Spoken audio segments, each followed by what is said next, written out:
this is Mrs. Z, and I am going to do a quick review on dimensional analysis and formula mass so that it leads into what we're going to learn, which is about the mole. Okay, so this is practice papers that you should have picked up in class.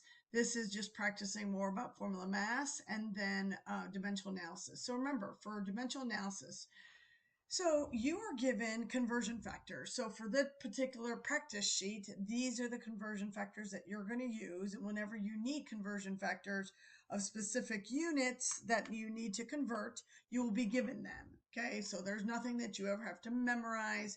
You're always given the conversion. So when you have a problem like this, how many feet are in 25.7 kilometers? You're trying to convert kilometers into feet. So we're using these conversions. So when we set up our dimensional analysis setup in what is called the fence post, okay, remember you start off with what you've been given. So whatever's in your problem, you're starting off with the number and the unit. So therefore it's 25.7 kilometers. Okay, so automatically, whatever unit this is, you're going to automatically put it diagonal. So in this case, it would be kilometer. What is on top is what is equal to kilometer. So looking in your conversions here, okay, so we see that we have, here we have mile, okay, wait, so we're looking for kilometer. So here's kilometer, okay, is there any other place that has kilometer? No. So we're going to use kilometer is equal to mile. So that's the unit that goes on top. Since mile is not what I want, I have to put that diagonal. Okay, so what's on top is what it needs to be equal to. So again, looking for the things that are equal to a mile. So when I look over here, I have miles equal to yards.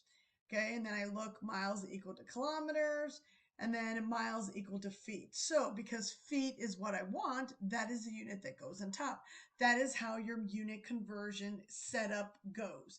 Then once you have your unit set up, you can put your numbers where your units are. So again, 1.61 kilometers is what it says here, which is equal to 1 mile. Then we have 1 mile is equal to 5280 feet. So that's where my numbers go. So then when we do the math, remember this line, these lines mean multiply, whereas this line means divide. So when you have numbers above the line, you're going to multiply these numbers together, and then numbers that are underneath them, you're going to divide by them. So it'd be 25.7 times 1 divided by 1.61 times 5280 divided by 1. So therefore, because kilometers cancels kilometers, miles cancels miles, feet is the unit of my answer, which is what I want. And then I do the math, and therefore that would be my mathematical answer. If we need to round for significant figures, I will let you know. And again, you'll have to follow your rules for rounding for significant figures. Okay, so we are reviewing dimensional analysis because we're going into the mole. So before we go to the mole, we'll remind about formula mass. So remember, formula mass is just what the name says. By definition, it is the mass of all of the atoms in your formula, which is equal to 1 mole of that substance. So again, how do I get formula mass? I add up all the masses of the atoms within that formula. So these are the note sheets that you have that essentially say the same thing. So again, when we're talking about the mole, which is what is new to you, that unit is a counting unit. So when we talk about 1 mole, so for example, here it says 1 mole is equal to these many numbers, which is this number written in scientific notation, which is also this number, which is called Avogadro's number. Avogadro's number is 6.022 times 10 to the 23rd, and it's whatever we're talking about of anything. So for example, when I'm talking about 1 dozen eggs, we're talking about 12 eggs. Here again, 1 dozen pencils is 12 pencils. If I'm talking about 1 mole of eggs, it's these many, with these many zeros, of eggs, which is a lot of eggs. So that's a really big number. So we need to understand that when we're talking about 1 mole of something, it will equal what's called Avogadro's number. The other thing that the mole is equal to is that it's equal to formula mass. Again, formula mass is the mass of all the atoms in the formula, and it's equal to 1 mole. The third thing that the mole is equal to is this for a gas. So we've got the 1 mole is equal to 6.022 times 10 to the 23rd particles. That means of stuff, generally when we're talking about atoms, molecules, formula units for ionic compound.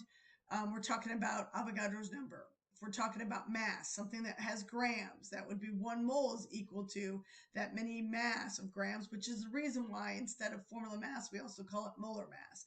And the last thing is we're talking about a gas or something that has liters. That is equal to a mole. It's equal to 22.4 liters of a gas. So these are the three things that you are responsible to know that the mole is equal to. Okay. And the reason why we need to know this is, again, what feeds into dimensional analysis. So again, using the chart of your notes, we have this chart that you can fill in or don't fill in, but essentially the beginning part here shows that when I have an element, so we have aluminum, its atomic mass from the periodic table is 26.98, which is how many grams, because it's mass, that is equal to 1 mole, which is also equal to Avogadro's number of atoms of that mole. So we have calcium, again, symbol Ca. On the periodic table, it has a mass of 40.08 grams, okay, which is equal to 1 mole of calcium, which is equal to Avogadro's number of atoms of calcium, and then so on and so forth. Okay, on the very bottom, we have our formula mass chart that whenever we have a problem that says mass, if it's asking for mass, and mole, if it has mass and mole, you want to complete a formula mass chart. So this question says, what is the mass of 1 mole of H2O? So again, I'm trying to find mass. So the first thing is I need to know what the formula mass is of my substance. So I have to fill out my chart. Okay, so when I fill out my chart, here's my formula. I plug in my elements. I plug in the subscripts based off of my formula. I find the mass of the periodic table. And again, to go across, it is multiply. Subscript 2 times 1.01 grams is equal to the total. I go across, do the same thing. To get my formula mass, once I have my totals of both my atoms, I add them up. And therefore, this is the mass, formula mass of dihydrogen monoxide. So that is equal to 1 mole of H2O, which is equal to the Avogadro's number of molecules of H2O. Okay, this is the things that you need to know when doing a conversion. So when we have problems like this, how many moles are in 30 grams of hydrogen phosphate? So H3PO4. Okay, so again, has the word moles and grams. So I plug in to my formula mass the elements. So I have all my elements, the subscripts, the atomic mass from the periodic table with the units grams. I multiply across to get my totals, and then I add to go down.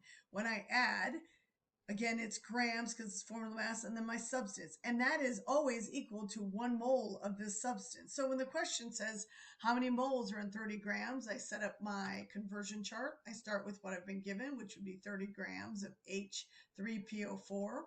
Since grams is here, I'm going to put the grams here. So from this, from my formula mass, from my conversion, I see that it's 98 grams. Okay, that's going to go here. Since I want to know moles, that's going to go on top. So therefore, grams cancels out, so I'm left over with moles. So I'm going to take 30 divided by 98 grams to get my number of moles of hydrogen phosphate. Next problem says, how many grams are in 3.2 moles of hydrogen monofluoride, HF? Again, I fill in my elements. I fill in my subscripts. I have my masses from the periodic table. I go across and I multiply. And then I go down, I add. So therefore, for HF, hydrogen monofluoride, it is 20.01 grams. Again, problem says how many grams are in 3.2 moles. So 3.2 moles is my given, okay, of HF. Since mole of HF is up here, that's going to be diagonal. And again, this is equal to 1 mole of that. So 1 mole of HF is equal to 20.01 grams of HF. So mole of HF cancels, mole of HF cancels. I'm left with grams of HF, so I multiply to go across. That is how I find, again, using dimensional analysis. The only new thing to you is that you need to solve for formula mass when trying to go from moles to grams. If you're trying to go for Avogadro's number of stuff, then you use that 1 mole is equal to 6.022 times 10 to the 23, whatever, atoms, molecules, whatever I'm trying to do. Or if we're talking about liters of gas, then we're going to use the 22.4 liters. So this is what your quiz will be on, and will lead into the next unit, which will be in stoichiometry. If you have any questions, please make sure you reach out.